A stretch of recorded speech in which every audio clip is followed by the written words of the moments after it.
Hello and welcome back to the Life by Design podcast. I'm here again with Doug Walters.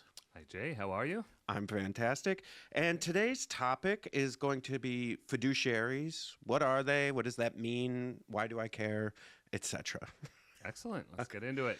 All right. So, I think before I came on board and since, honestly, I hear us talk about being a fiduciary. I don't 100% know why it matters.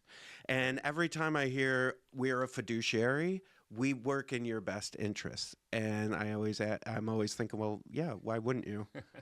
I mean, it's an obvious question. Why wouldn't we work in your best interest? And of course, we would, but it is the legal standard that we are held to. As a RIA, a registered investment advisor, we are fiduciaries, and the legal standard for a fiduciary is to put the client first, to operate in their best interest.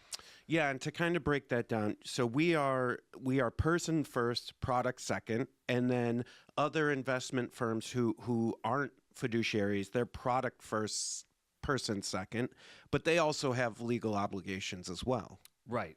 And theirs, generally speaking, is more of a suitability standard. So they have a suite of products, be it investment or insurance products, that they have to sell. That is their lineup.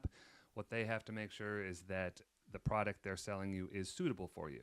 So that if you are a, elderly person, 99 years old, they're not selling you a 50-year insurance product, right? That's not suitable for you. So that is their standard suitability. Doesn't mean they can't act in a fiduciary manner, but that is their legal standard. Yeah, and so, we were talking before the podcast, trying to come up with an analogy that made sense to me, and the one I think we landed on is cars. And so, for instance, with those companies, that would be as if you went to, let's say, a Honda dealer. Their product is Honda. So they're going to sell you any car is going to say Honda on it. But from a suitability standpoint, it could be a sedan or a minivan or a pickup truck, depending on what your needs are. Right. That's right. And then for strategic, we would be a car dealer that sells any car, no matter the brand, but whatever one's best for you. Right. And in the investment world where I live, I like to think of it talk about it as being open standard. Right. When we have a spot we want to fill in the portfolio, we want a position in value. We are going to look across the entire world of investments, find the best exposure to value that we can. We're going to consider, is it giving us that pure value exposure? What are the embedded expenses in that fund? How liquid is it? Are we going to be able to trade in and out of it? Is it a reputable firm that is offering that product? So those are the things that we're going to consider as sort of an open source investment manager. Right. So in the car analogy, it'd be like, hey, I have a family of 6. I need to fit them all in one car. We go on trips, we do this. And then you start, as a fiduciary, we start looking at, okay, here's their needs. Right. Now let's get them into something that actually is going to work for that list that they just gave us. Right. It's not going to be a sedan. It's going to be a minivan, a large SUV with a third row. So right. So that's where we would start. So kind of in line with that too, from not only doing what's in the best interest of the client from a fiduciary standpoint, there's also some other kind of, I guess, ethical ways that we operate as well in other fiduciaries, but designations such as CFP, CFA kind of align with that as well. Right. So the CFP, if you're not familiar, Certified Financial Planner, it is what our advisors seek as a designation. It is kind of the gold standard for an advisor designation. And there is an ethical code within that designation that, again, is, you are required to act as a fiduciary. So if you have a CFP, it doesn't matter what type of firm you work for, you are required to act as a fiduciary. And there is an ethical code. You want to obviously act in an ethical way. And the same thing is held true for those who work with me in the investment team. The CFA, Chartered Financial Analyst, again, sort of the gold standard in investment research certification also has an ethics code that ensures that those bearing those symbols are acting in an ethical way for their clients.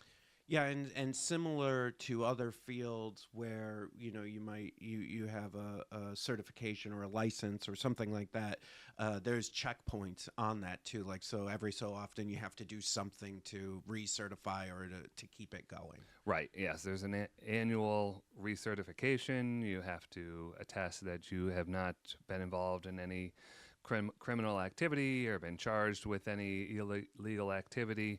So there are checks and balances, and if ever you don't pass that test, your designation is going to be taken away. Right. Yeah, and so it kind of comes back around to the conversation as someone, listening, and you're looking into financial planning or getting someone to help you. Maybe you're heading towards retirement and you want to know what's next and what to do.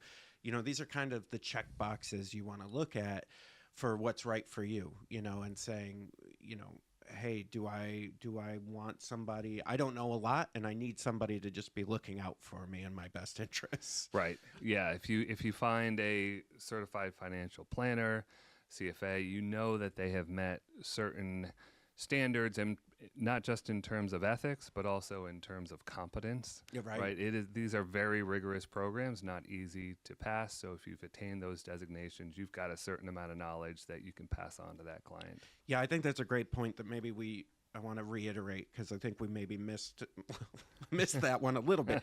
Yeah, these are like exams and studying, and like there's a lot of knowledge you have to have. Not just your ethics, but your base knowledge of your position and your job you have to have in order to get these designations as well. Right. Yeah. And as a CFA charter holder, I can tell you it is a long, rigorous process. So 3-year process, 3 different exams covering different levels of topics, and it is probably the most.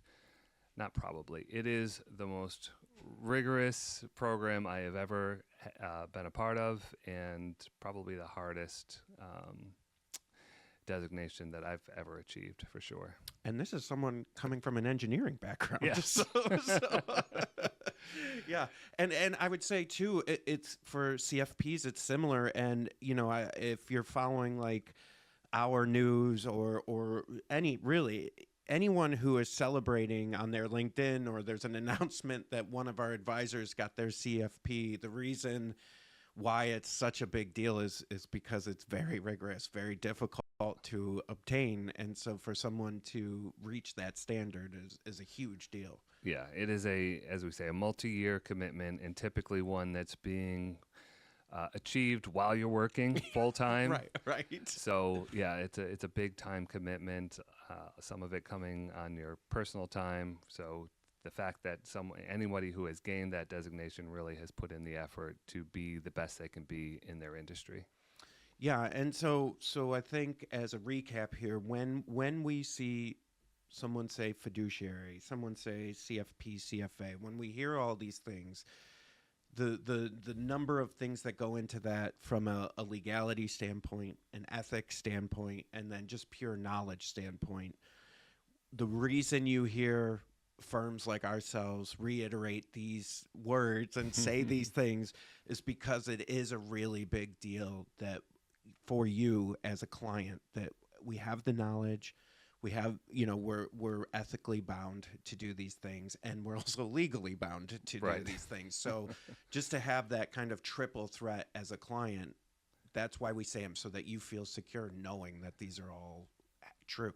Right, exactly. We want our clients to feel secure. We want them to be confident in our abilities, and these are at least one way to show that competence. Yeah, and for us, from strategic, the 2 words we always use is clarity and confidence. And being these things, fiduciary, CFP, CFA in your instance, we're being clear with what we're doing, because legally and ethically we have to. And then you now have the confidence to know that not only are we following your best interests, but we have the knowledge in order to do that.